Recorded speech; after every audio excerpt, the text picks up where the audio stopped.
Hello, everyone. I'm going to talk for a minute about the philosophy and practice of landscape photography, and then I'm going to tell you why I made this video. So please bear with me for a little bit. Landscape photography, in its essence, is about finding the right place, time, and conditions, and then showing up with your camera. It's easy in concept and difficult in practice. Here's an example. This is the Bonneville Salt Flats. The time is near sunset. There were three conditions that were crucial to these photos. The first was the half-inch of fresh rainwater that covered the flats. The second was the absence of wind.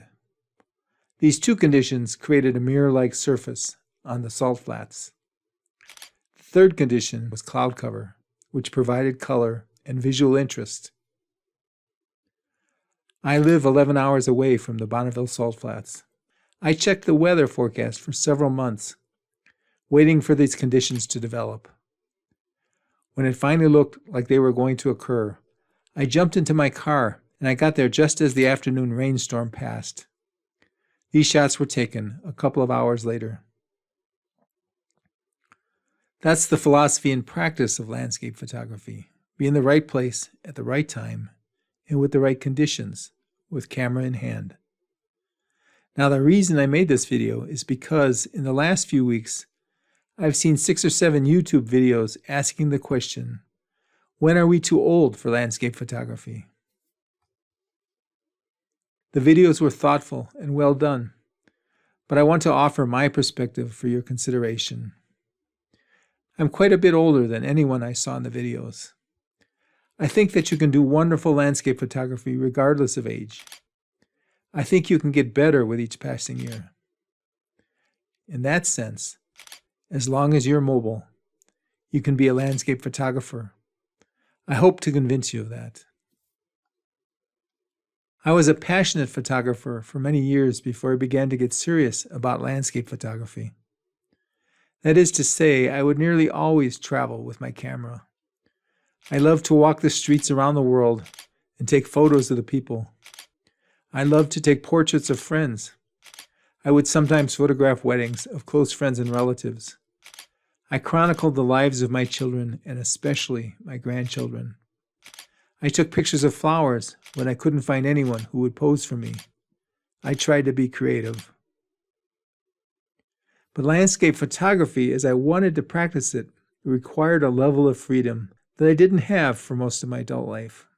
I wasn't able to drop everything when the right combination of place, time, and conditions occurred. But by my mid-60s, although I still worked, I began to gain enough personal freedom to get serious about landscape photography. A trip I took 9 years ago changed my life as a photographer. I heard that a major late winter storm was forecast for the Grand Canyon. That was about 7 hours from my house, but I talked my beautiful wife, Maria, into making the trip with me. We got there in the afternoon ahead of the storm. Maria had never been to the Grand Canyon before, and I hadn't been there for many years, so we spent the remainder of the day sightseeing. That night, the storm hit and lasted through the day and into the next night. I went out in the early morning as the storm dissipated. I was woefully unprepared for the weather, and so it was one of my most difficult photo shoots. But it was an adventure, something I will never forget. I got a shot that I felt represented the power and grandeur of the waning storm, and I was thrilled. It became a world of possibilities. So my landscape photography life has, for the last 9 years, become one of looking for the intersection of place, time, and conditions, and trying to be there at least some of the time with my camera in hand. Sometimes it doesn't work out, but usually it's the opposite.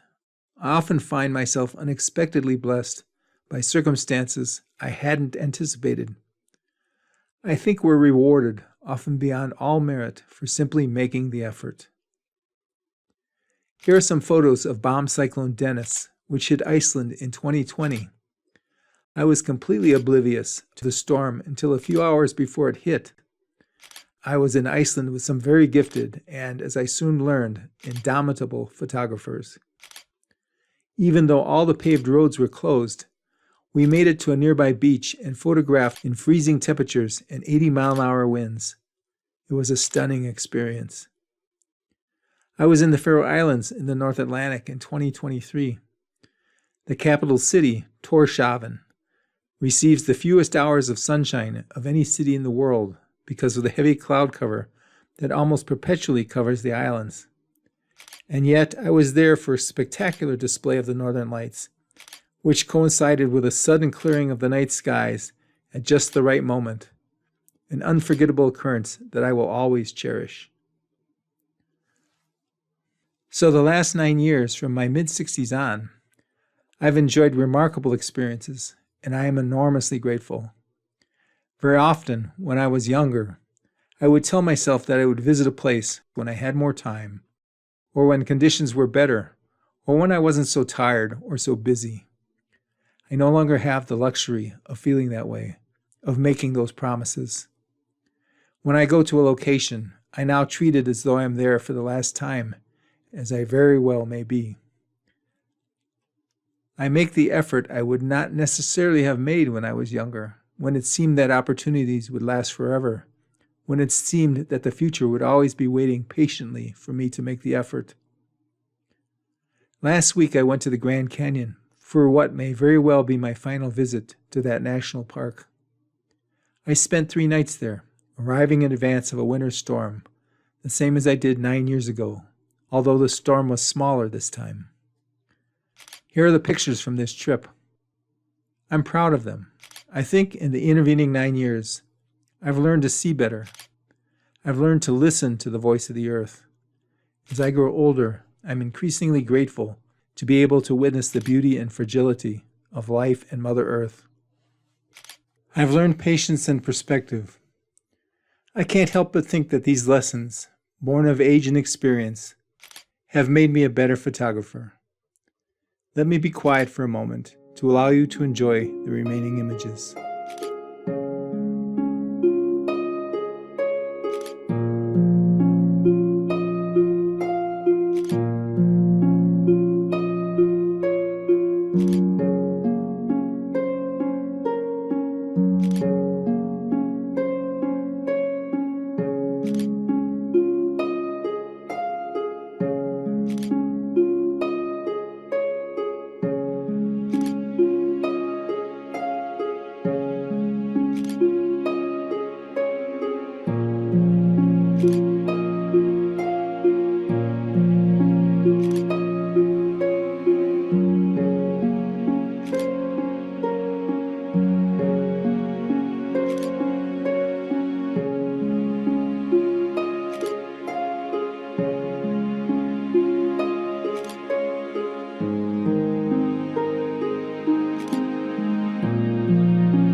Thank you for watching this video.